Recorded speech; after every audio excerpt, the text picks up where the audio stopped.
Even the person who hadn't performed in 4 years is doing better than me tonight. The next performer left. So how many of you guys are participating in No Shave November? Yeah, right? It's a nice excuse. Do any of you know how it originated? I remember it as last year. It might have been before that, but last year was the year that like Twitter, Facebook, everywhere, you were just seeing No Shave November. The guy who started No Shave November, it was a charity. It was for a charity. That's why we're not shaving. But nobody wants to think about that. We heard the title and didn't do any Googling whatsoever. I don't know how not shaving contributes to anyone who's not as privileged as I am getting money, but I at least maintain for the next 25 days that I'm doing something for people. But yeah, only $600 last year. Think of how many people all across America didn't shave for 30 days. The guy made $600 for his charity. I looked on his website, he said, we're hoping to raise $1,200 this year. Yet here I am, not shaving and not giving any money. and as Americans, I can only imagine this will build. Like, we never like things just as they are. Like, everybody in charge is like, they liked this, let's up the ante. So what are the 3 S's? Shave, shower, and shit, right? So next year or a few years from now, it'll be no shave, no shower November. I mean, it's basically just an excuse to stop hygiene for 30 days, right? Let's go all out. And then a few years later, it's no shave, no shower, no shit November, which, I mean, you could take as like, don't give anybody any shit, be really nice, it's a charitable action, but it's funnier to me to just imagine people, guys who don't want to shave or shower, walking around for 30 days just holding, not going to the bathroom like, this is for charity! Thanks for listening to me, you guys. Yeah. You guys having fun, despite me? No. It started as an okay response, went downhill. What can I do for you, Ian? More no shave, more soapboxing. More Obama jokes. I'm getting heckled by a comedian. And I love it. Kind of. The sad part is, as soon as he said that, something fired in my brain like, you have something! I'm not gonna do it to you. Ladies and gentlemen, Rosy.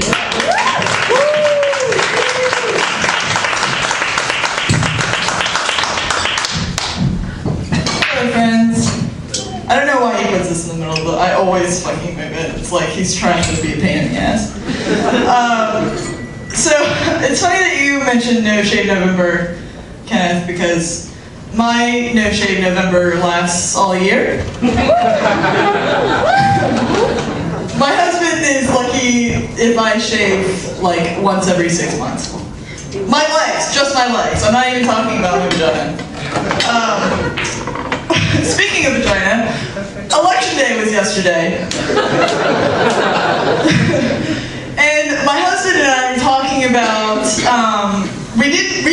this is the irony. We both have political conversations, yet neither one of us voted yesterday. Right. Yeah. Yeah, shining responsible adults. But anyway, we were talking about politicians in the car on the way over here, and he was like, man, fucking George Bush, did you know that there's another George Bush? And I was like, what the fuck are you talking about? And he's like, yeah, man, in Florida, like, Jeb Bush's son, like, just got elected. His son, like, some bullshit financial thing. He was just getting elected just so he could start off his political campaign. Can you imagine if there's another George Bush in, like, in the office, the White House? I was like, oh man, that would be really shitty. And he's like, yeah, man, I fucking hate George Bush. I hate the Bushes. And I was like, you don't hate all Bushes, right? And he's like, baby, you don't have a bush, you have a shrubbery. Okay, so on to the real jokes. We're winding down to the end of the year. It's November. We have we just did the first of the 3 main holidays at the end of the year. The next two, of course, are Fat Day and President's Day. And I take this time during this part of the year, I reflect on the trends that we've seen all year.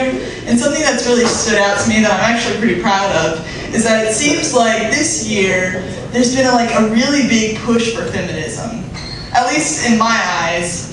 But with this push for feminism, there's also been like a pushback. And I seem to remember the pushback a little bit more than the push forward. I'm talking about, most recently there was Gamergate.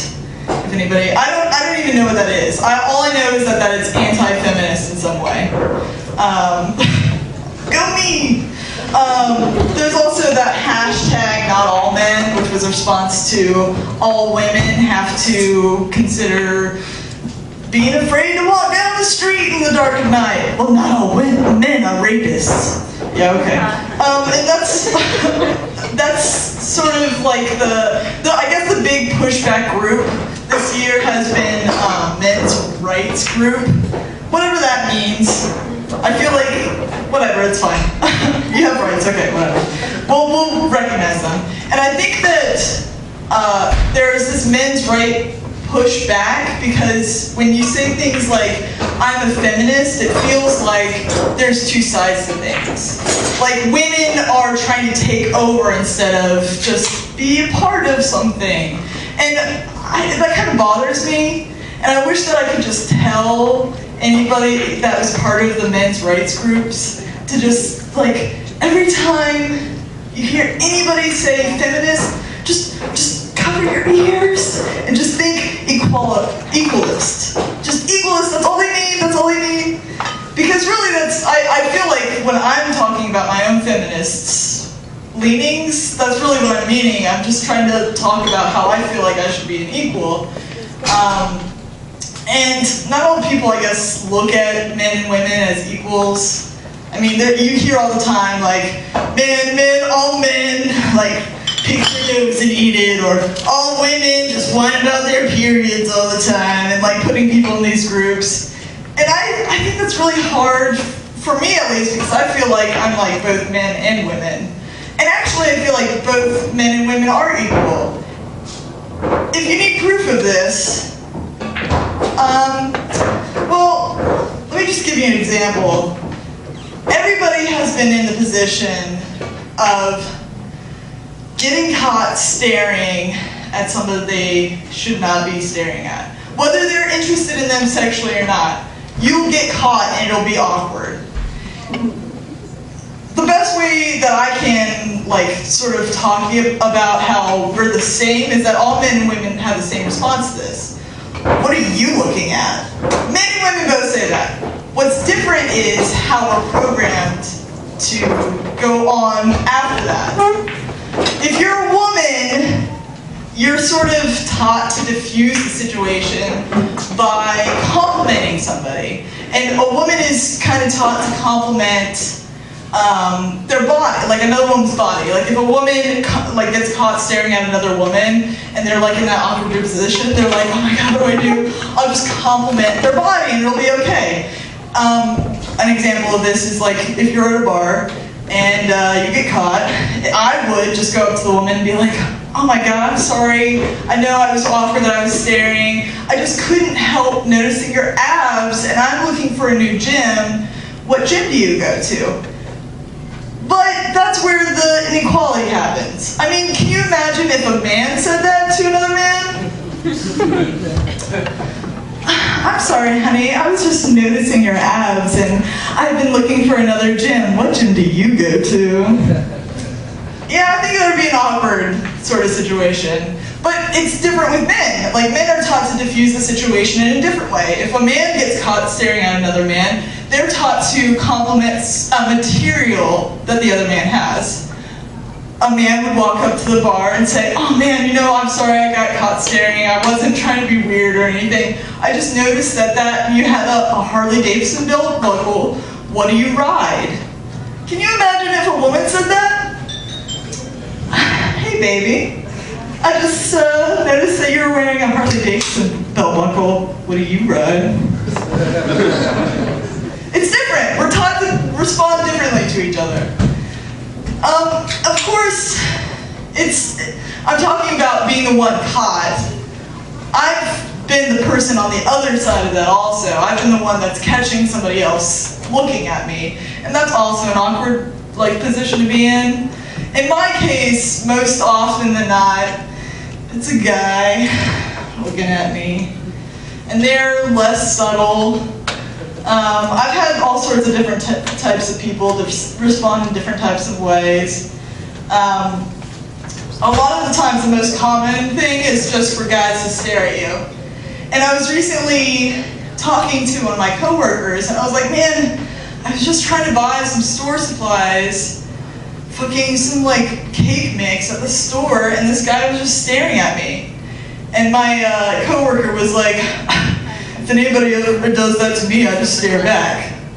If a woman does that, it's taken as a flirtation.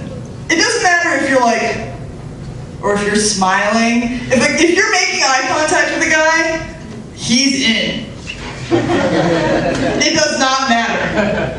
So I decided that I was going to come up with a solution to this problem and come up with some other signal to that guy other than just staring him down to make him know that I was not interested in him. Let me know if you think that this works. Can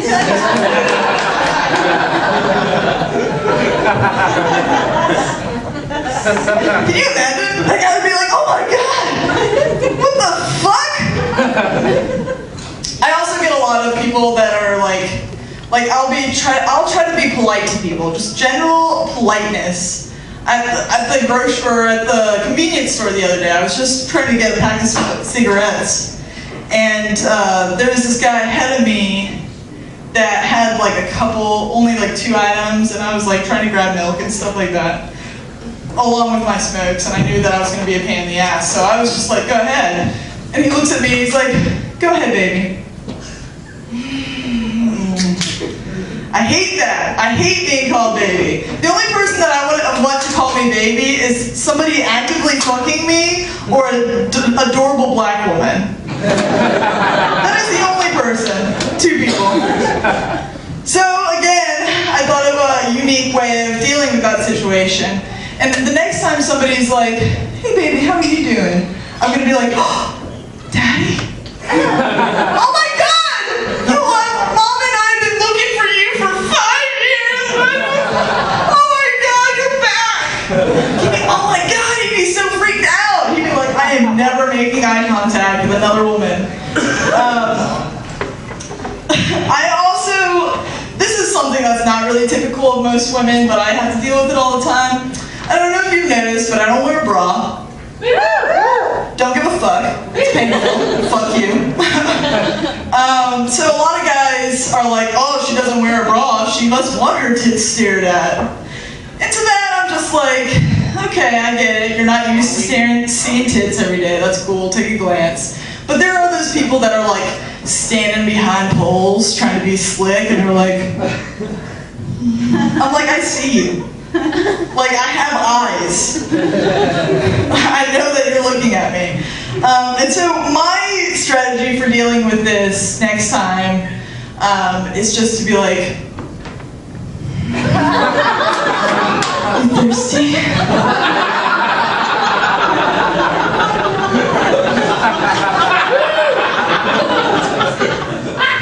Yep. Now, a lot of you may say that's sexist, Rosy. You're just talking about guys looking at you. And to that, I say you're right. You know what? You're right. I do have a strategy for if I catch a woman staring at me. The next time I see a woman stare at me, I'm gonna be like, you know what, baby? I ride a pink bunny rabbit at home. You wanna ride? That's my set, guys. Thank you.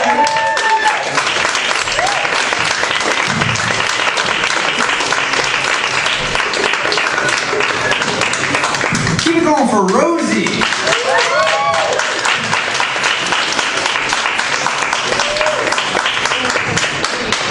So Rosy was talking about guys staring at women. There's I'm not discounting anything you said, Rosie. I just think there's a chemical thing when men see a woman that we just cannot help. So, God damn it, which joke am I going into? Which joke am I going? Hand me that, please. Oh, yeah, thank you. All right, yeah. Just delete the last 15 seconds from your consciousness. When men go up to women and ask them out, that's such... A lot of women blow it off and like make fun of it later with their friends, but I don't think they understand how much of an act of courage it is. Like, no matter how much mojo they seem to have, it's always an act. Always. But if you're an ugly dude, the women don't react the same. They're just like, their face is utter disgust. Just, And let me tell you right now, women, you're the people causing pedophilia. Hear me out. If you're an ugly dude and you go your entire life just hoping to have a woman look at you the way you look at her, and the only response you ever get is, then what you're